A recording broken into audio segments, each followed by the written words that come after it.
പിതാവിൻ്റെയും പുത്രൻ്റെയും പരിശുദ്ധാത്മാവിൻ്റെയും നാമത്തിൽ ആമേൻ. എൻ്റെ പ്രിയപ്പെട്ടവരെ, ഇന്ന് ജൂൺ 8 തിങ്കളാഴ്ച. അമ്മേ പരിശുദ്ധ അമ്മേ, അമ്മേ പരിശുദ്ധ ദൈവമാതാവേ, കൃപാസനത്തിലൂടെ ഞങ്ങൾക്കും ഞങ്ങളുടെ ദേശത്തിനും അമ്മ മധ്യസ്ഥം തേടി തന്ന എല്ലാ അനുഗ്രഹങ്ങൾക്കും കൃപകൾക്കും ഞങ്ങളിപ്പോൾ ഹൃദയം നിറഞ്ഞ നന്ദി പറയുന്നു.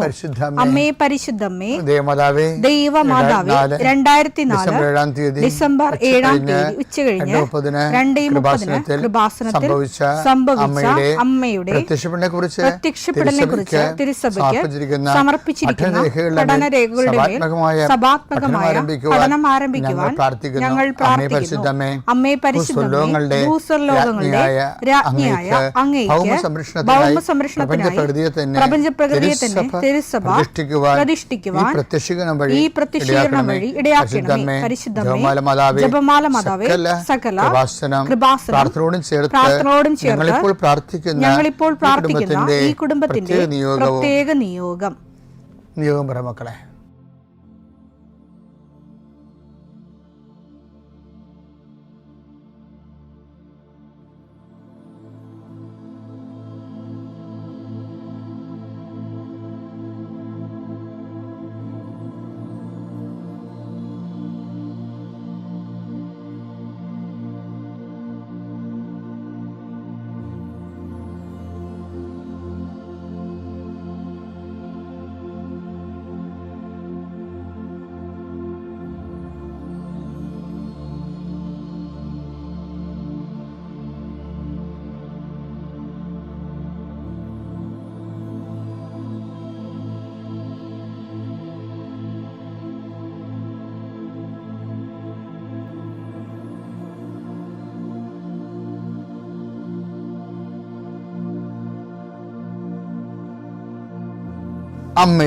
അമ്മയുടെ പ്രത്യക്ഷീകരണത്തിന്റെ ഈ അനുഗ്രഹവേളയിൽ ഞങ്ങൾക്ക് സാധിച്ചു തരുവാൻ കനിയണമേ. ആമേൻ. വിശ്വാസ പ്രമാണം. സർവശക്തനായ പിതാവും ആകാശത്തിന്റെയും ഭൂമിയുടെയും സൃഷ്ടാവുമായ ദൈവത്തിൽ ഞാൻ വിശ്വസിക്കുന്നു. അവിടുത്തെ ഏകപുത്രനും ഞങ്ങളുടെ കർത്താവുമായ ഈശോമിശിഹായിലും ഞാൻ വിശ്വസിക്കുന്നു. ഈ പുത്രൻ പരിശുദ്ധാത്മാവിനാൽ ഗർഭസ്ഥനായി കന്യകാമറിയത്തിൽ നിന്ന് പിറന്ന് പൊന്തിയോസ് പീലാത്തോസിന്റെ കാലത്ത് പീഡകൾ സഹിച്ച് കുരിശിൽ തറയ്ക്കപ്പെട്ട് മരിച്ച് അടക്കപ്പെട്ട് പാതാളങ്ങളിൽ ഇറങ്ങി മരിച്ചവരുടെ ഇടയിൽ നിന്ന് 3-ാം നാൾ ഉയർത്ത് സ്വർഗത്തിലേക്ക് എഴുന്നള്ളി സർവശക്തിയുള്ള പിതാവായ ദൈവത്തിന്റെ വലതുഭാഗത്തിരിക്കുന്നു. അവിടെ നിന്ന് ജീവിക്കുന്നവരെയും മരിച്ചവരെയും വിധിക്കുവാൻ വരുമെന്നും ഞാൻ വിശ്വസിക്കുന്നു. പരിശുദ്ധാത്മാവിലും ഞാൻ വിശ്വസിക്കുന്നു. വിശുദ്ധ കത്തോലിക്കാ സഭയിലും പുണ്യവാന്മാരുടെ ഐക്യത്തിലും പാപങ്ങളുടെ മോചനത്തിലും ശരീരത്തിന്റെ ഉയർപ്പിലും നിത്യമായ ജീവിതത്തിലും ഞാൻ വിശ്വസിക്കുന്നു. ആമേൻ. സ്വർഗ്ഗസ്ഥനായ ഞങ്ങളുടെ പിതാവേ, അങ്ങയുടെ നാമം പൂജിതമാകണമേ. അങ്ങയുടെ രാജ്യം വരണമേ. അങ്ങയുടെ തിരുമനസ് സ്വർഗത്തിലെ പോലെ ഭൂമിയിലും ആകണമേ. അന്നു വേണ്ടുന്ന ആഹാരം ഇന്ന് ഞങ്ങൾക്ക് തരണമേ. ഞങ്ങളോട് തെറ്റ് ചെയ്യുന്നവരോട് ഞങ്ങൾ ക്ഷമിക്കുന്നത് പോലെ ഞങ്ങളുടെ തെറ്റുകൾ ഞങ്ങളോടും ക്ഷമിക്കണമേ.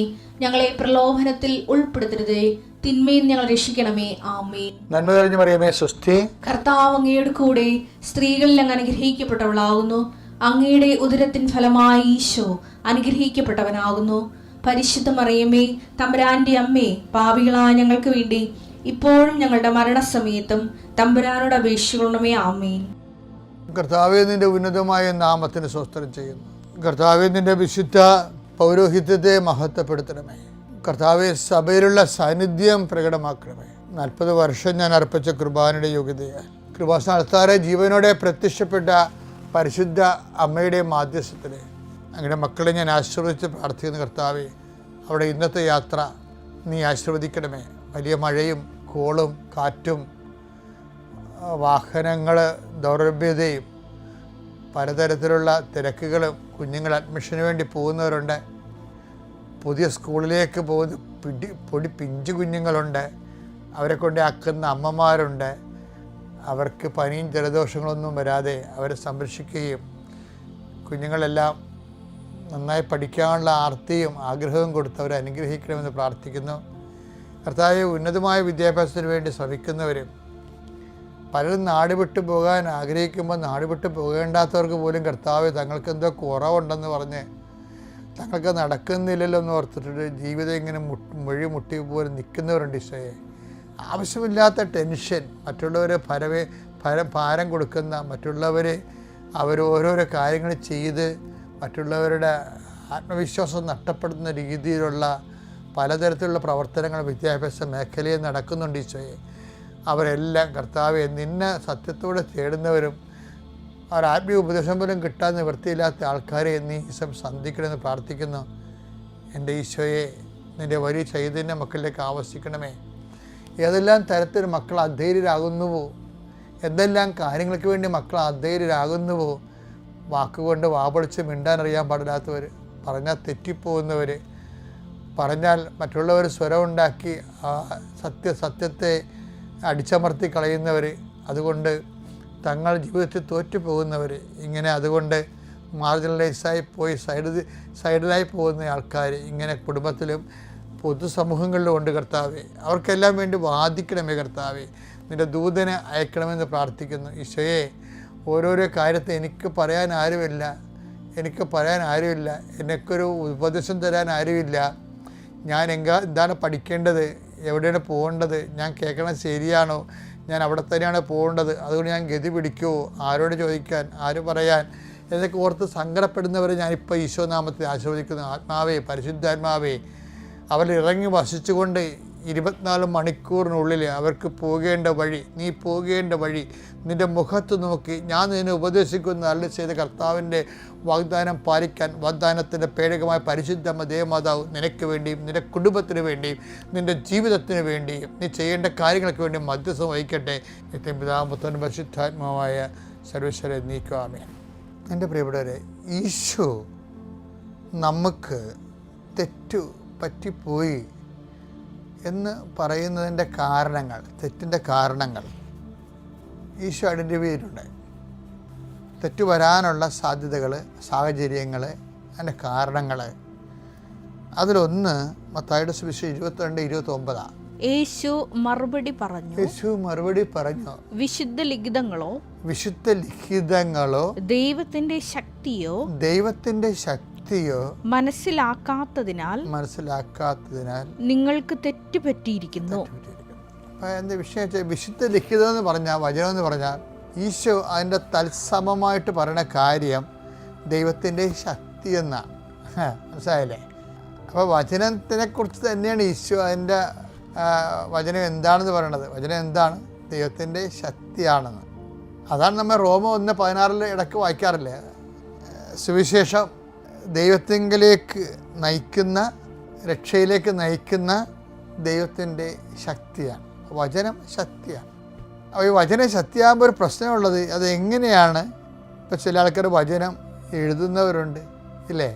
എൻ്റെ അടുത്ത് ഇന്നാൾ ഒരു സഹോദരി നല്ല കളർഫുള്ളായിട്ട് ഗോൾഡ് കവറിട്ട് എൻ്റെ സൈഡിലെല്ലാം ചുവപ്പ് മഷി ചായം തേച്ച് ഒരടിയടി ബൈബിൾ തന്നെ അവർ കണ്ട് 3 വർഷം എന്തോ എടുത്ത് എഴുതിയതാണ് കൈകൊണ്ട്. ബൈബിള് കൈകൊണ്ട് എഴുതുന്ന കുറേ മനുഷ്യരുണ്ട്. അവരതിനോട് കാണിക്കുന്ന റെഫറൻസ് ഭയങ്കരമാണ്. അതിനെടുക്കുന്ന സമയം, അതിന് വേണ്ട ദൈവസ്നേഹം, അതൊരു സാക്ഷ്യമാണ് ശരിക്കും. പക്ഷേ പലതരത്തിൽ നമുക്ക് വചനത്തെ ഗ്ലോറിഫൈ ചെയ്തെടുക്കാൻ പറ്റും. പക്ഷേ ഈശോ പറയുമ്പോൾ, വചനം എന്ന് പറയുമ്പോൾ ഈശോ പറയും, അത് ബേസിക്കായിട്ട് what is it? Power of God എന്ന് പറയും, ദൈവത്തിൻ്റെ ശക്തി. അപ്പോൾ ഈ വചനം എഴുതുമ്പോഴാണ് നമുക്ക് ശക്തി കിട്ടുന്നത്? അത് വചനം കേൾക്കുമ്പോഴാണ് നമുക്ക് ശക്തി കിട്ടുന്നത്? അത് വചനം ചെയ്യുമ്പോഴാണ് നമുക്ക് കൂടുതൽ ശക്തി കിട്ടുന്നത്? അത് നമുക്ക് ഒന്ന് ചിന്തിക്കേണ്ട ഒരു വിഷയമാണത്. ഇപ്പോൾ ഈശോ പറഞ്ഞത്, ഇപ്പോൾ 22-29 മത്തായിയുടെ സുവിശേഷത്തിൽ എന്താ ഈശോ പറയണത്? വിശുദ്ധ വചനമോ ദൈവത്തിൻ്റെ ശക്തിയോ. അപ്പം വിശുദ്ധ വചനം അല്ലെങ്കിൽ ദൈവത്തിൻ്റെ ശക്തി അറിയാത്തത് കൊണ്ട് നിങ്ങൾക്ക് തെറ്റ് സംഭവിച്ചിരിക്കുന്നു. അപ്പം വിശുദ്ധ വചനത്തിൽ വരണമെല്ലാം ദൈവത്തിൻ്റെ ശക്തിയാണ്. പക്ഷേ വചനം വായിക്കുമ്പോൾ എഴുതുമ്പോഴോ ആ ശക്തി നമ്മളിലേക്ക് ഒരു മെറ്റാബോളിസം നടക്കുന്നുണ്ടോ, ഒരു പചന പ്രക്രിയ നടക്കുന്നുണ്ടോ എന്നുള്ള വേറെ വിഷയമാണ്. കാര്യം നമുക്കറിയാം, ഇപ്പോൾ വിത്ത് ദൈവവചനമാണെന്ന് പറയുന്നില്ലേ, വിത്ത് വചനമാണെന്ന് പറയുന്നില്ലേ? ഇപ്പം നെല്ലിൻ്റെ വിത്ത് വചനത്തെക്കുറിച്ച് പറയുമ്പോൾ വിത്ത് വചനമാണ്. വചനത്തെ വിത്തായിട്ടാണ് കർത്താവ് ഒരു ഉപമയെ പറയണത്. ലൂക്കാ 11 വിത്ത് ദൈവവചനമാണ്. വിത്ത് ദൈവവചനമാണ്. അപ്പോൾ ദൈവവചനത്തെ അവിടെ വിത്തെന്നാണ് വിളിക്കണം. ഞാനൊരു കാര്യം നിങ്ങളോട് ചോദിക്കട്ടെ. ഇപ്പോൾ ഈ നെല്ലിൻ്റെ വിത്ത് അത് എനർജി ആയിട്ട് ദൈവത്തിൻ്റെ വചനമോ ദൈവത്തിൻ്റെ ശക്തിയോ, അപ്പോൾ അറിയാത്ത കൊണ്ട് ഞങ്ങൾക്ക് തെറ്റ് സംഭവിക്കണമെന്ന് പറഞ്ഞില്ലേ. അപ്പോൾ ഈ വിത്ത് എപ്പോഴാണ് ശക്തിയായിട്ട് മാറണത്? ഇപ്പം നെല്ല് തന്നെ എപ്പോഴാണ് ശക്തിയായിട്ട് മാറണത്? അത് ചോറാകുമ്പോഴാണ്. എങ്ങനെയാണ് അതിനെ വേവിക്കണത്? വചനത്തെ വിത്താകുന്ന വചനത്തെ വേവിക്കണത് എങ്ങനെയാണ്? അത് ദൈവസ്നേഹത്തിൻ്റെ ചൂടിലാണ് ഈ സംഭവം വേകണത്. അതിൻ്റെ വെള്ളമുണ്ട്. ആ വെള്ളം ചിലപ്പോൾ പ്രത്യാശയാകും, അല്ലെങ്കിൽ വിശ്വാസമാകും. അപ്പം ഈ വിത്ത് വേവിച്ച് കഴിയുമ്പോൾ വിശ്വാസം, പ്രത്യാശ, സ്നേഹം, ദൈവിക പുണ്യങ്ങളിലാണ് ഈ വിത്ത് ചോറാകണത്, എന്നാൽ ഭക്ഷിക്കാൻ പറ്റുന്ന പരുവത്തിലാകണത്. വചനം ഇപ്പം നിങ്ങൾ എഴുതിയാലും നിങ്ങൾക്ക് ദൈവസ്നേഹം ഇല്ല, പ്രത്യാശയില്ല. അതുപോലെ തന്നെ അപ്പം നിങ്ങളവർക്കും പ്രത്യാശയില്ലാത്ത ഒരു വചനം എഴുതുകയെന്ന്. വചനം ആർക്കും എഴുതാമല്ലോ. പക്ഷേ ഈ വചനത്തിന് അത് എഴുതുമ്പോഴും പറയുമ്പോഴും, ഞങ്ങളെപ്പോലെ പറയുമ്പോഴും, ഈ വചനം എനർജിയായിട്ട് കൺവേർട്ട് ചെയ്യണമെന്നുണ്ടെങ്കിൽ, നെല്ല് ചോറാകണമെങ്കിൽ അത് പുഴുങ്ങണം. അതിനെന്തൊക്കെ വേണം? അതിന് തീ വേണം, വെള്ളം വേണം, കലം വേണം, കുറേ സാധനങ്ങൾ വേണം. അപ്പോൾ ഇത് എല്ലാം ഉപയോഗിച്ച് അത് ചോറാക്കി കഴിയുമ്പോൾ, നമ്മൾ ചോറ് കഴിക്കുമ്പോൾ എന്താ സംഭവിക്കുന്നത്? ചോറെന്താണ്? ചോറ് കഴിക്കുമ്പോൾ അത് അന്നജം അല്ല അന്നജമായി മാറുന്നു. അന്നജമായി മാറ്റുമ്പോൾ ചോറിൻ്റെ അകത്ത് എന്താ ഉള്ളത്? അതിൻ്റെ അകത്ത് സ്റ്റാർച്ചുണ്ട്. ദഹിച്ച് കഴിയുമ്പോൾ എന്താ വരുന്നത്? പചന വ്യവസ്ഥയിലൂടെ കടന്നു പോകുമ്പോൾ, പചനം ദഹിച്ച് കഴിയുമ്പോൾ, അല്ല ചോറ് ദഹിച്ച് കഴിയുമ്പോൾ അതിൽ നിന്ന് സ്റ്റാർച്ച് വരും, ഷുഗർ വരും. എനർജി കണ്ടൻ്റാണ് ഷുഗർ. പിന്നെ 7% പ്രോട്ടീൻ വരും. അപ്പോൾ ഈ പ്രോട്ടീനും സ്റ്റാർച്ചും ഗ്ലൂക്കോസും ഒക്കെ പിന്നെ എന്ത് ചെയ്യും? അത് ബ്ലഡിലോട്ട് കലരും. ബ്ലഡിലോട്ട് കലർന്ന് ബ്ലഡ് എന്ത് ചെയ്യും? ബ്ലഡ് ഇത് കോശത്തിന് കൈമാറും. അപ്പോൾ കോശം എന്ത് ചെയ്യും? കോശം ഇതിൻ്റെ അകത്തു നിന്നുള്ള മിനറൽസ് എടുത്തിട്ട് കഴിച്ച് ശക്തി പ്രാപിച്ച് ബലം പ്രാപിച്ച് വരുമ്പോൾ അത് കോശം മൾട്ടിപ്പിളാവും, അത് വിഭജിക്കും. അങ്ങനെ മനുഷ്യർ വളരണത്. അപ്പം അവിടെയാണ് ഈ വിഷയം വരുന്നത്.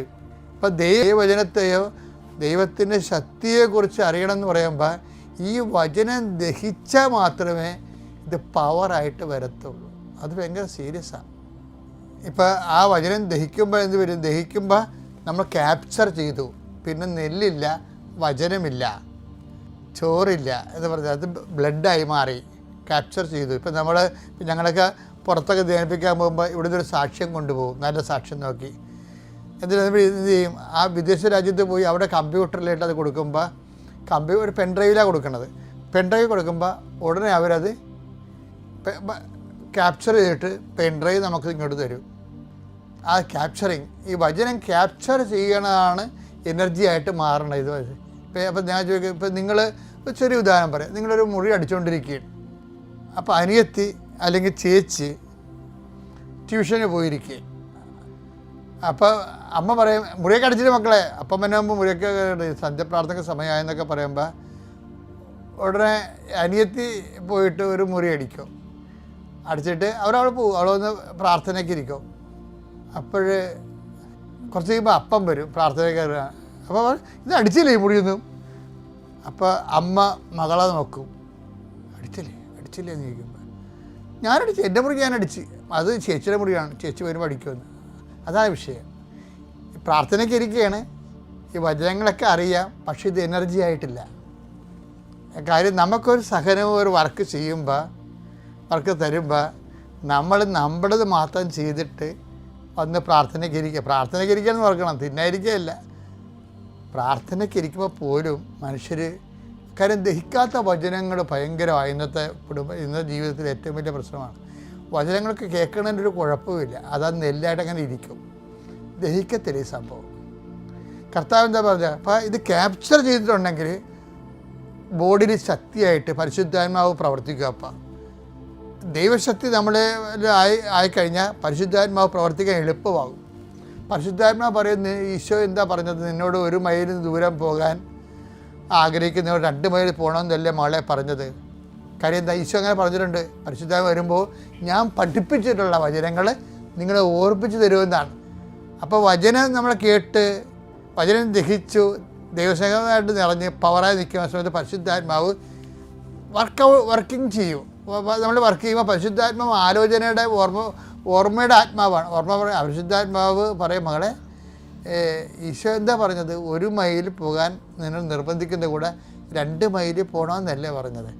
അപ്പോഴുടനെ ആ പരിശുദ്ധാത്മാവിന് അവൾക്ക് വ്യാഖ്യാനം കൊടുക്കും. അത് ശരിയാണ്, എന്നോട് 1 മുറി അടിക്കാൻ പറഞ്ഞപ്പോൾ ഞാൻ ദൈവസ്നേഹത്തിൽ നിറഞ്ഞ് 2 മുറി അടിക്കണം. അതാണ് വിശുദ്ധ വചനമോ ദൈവത്തിൻ്റെ ശക്തിയോ അറിയാതെ മനുഷ്യന് തെറ്റ് സംഭവിക്കുന്നത്. പക്ഷെ നമ്മളെപ്പോഴും സംഭവിക്കുന്നത്, നമ്മൾ കേൾക്കുന്ന ധ്യാനമൊക്കെ ഞാൻ ഓരോ സ്ഥലത്ത് ചെല്ലുമ്പോൾ 10-100 ധ്യാനം കൂടി ആൾക്കാരൊക്കെ ഞാൻ കണ്ടിട്ടുണ്ട്. അവരാ പഴയ അവസ്ഥ തന്നെ, പെരുമാറ്റത്തിലും രീതിയിലുമൊക്കെ പഴയ അവസ്ഥ തന്നെ. അവർ തന്നെ നമ്മൾ പറയുമ്പോഴൊക്കെ അത് മനസ്സിലാകണതേ. ഇപ്പം ഞാൻ നിങ്ങൾ എത്ര ധ്യാനം കൂടി എന്ന് പറഞ്ഞാൽ അവർ തന്നെ ഇങ്ങോട്ട് പറയും, ഞാൻ അച്ഛാ എല്ലാ മാസവും കൂടുകയെ ധ്യാനം, എല്ലാ മാസവും ധ്യാനം കൂടുമെന്ന്. ഓരോ സ്ഥലത്ത് ഒരു വിദേശ രാജ്യത്ത് ചെന്നപ്പോൾ പറഞ്ഞു, ഞാൻ എല്ലാ മാസവും ഇവിടെ ധ്യാനമുണ്ട്, എല്ലാ മാസവും വന്ന് കൂടും. പക്ഷേ ഇന്ന് വരെ ഈ പചന വ്യവസ്ഥ നടന്നിട്ടില്ല. വിത്തായിട്ട് തന്നെ ഇരിക്കുന്നു. അത് എനർജിയായിട്ട് കൺവേർട്ട് ചെയ്യുകയും പരിശുദ്ധാത്മാവ് പ്രവർത്തിക്കാൻ പറ്റുന്ന ഒരു പ്രതലമായി മാറുകയും പരിശുദ്ധാത്മാവ് ആലോചനയുടെ വ്യാഖ്യാനങ്ങളിലെയോ പ്രാർത്ഥനാപരങ്ങളിലെയോ ദൈവത്തിൻ്റെ സാന്നിധ്യം നമ്മൾ നയിക്കുകയും ചെയ്യുന്നില്ല എന്നുള്ള ദുരവസ്ഥയാണ്. അപ്പം ഇത് എപ്പോഴും പ്രാർത്ഥിക്കേണ്ടത് നമ്മൾ നിറയാനും ദൈവവചനവും ദൈവത്തിൻ്റെ വചനവും ദൈവത്തിൻ്റെ ശക്തിയും അറിയാത്ത കർത്താവിൻ്റെ കാലത്തെ ആൾക്കാരെ പോലെ ആവാതെ ഈ വചനത്തിൻ്റെ സമൃദ്ധിയുടെ ഈ വസന്ത മഴയിലെ അത് അവളും ആഹരിക്കുകയും അത് ദഹിച്ച് കർത്താവിൻ്റെ ശക്തിയിൽ ജീവിക്കാൻ ദൈവം നമ്മൾ അനുഗ്രഹിക്കട്ടെ. പിതാവിൻ്റെയും പുത്രൻ്റെയും പരിശുദ്ധാത്മാവിൻ്റെയും നാമത്തിൽ.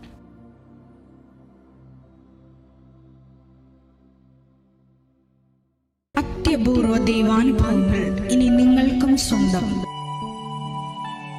ഈ യൂട്യൂബ് ചാനൽ ഇതുവരെ സബ്സ്ക്രൈബ് ചെയ്തിട്ടില്ലെങ്കിൽ ഇപ്പോൾ തന്നെ സബ്സ്ക്രൈബ് ചെയ്യുക. ഈ വീഡിയോ ഇപ്പോൾ തന്നെ നിങ്ങളുടെ സുഹൃത്തുക്കൾക്ക് ഷെയർ ചെയ്തുകൊണ്ട് കർത്താവിൻ്റെ പ്രേക്ഷിതരാകുക.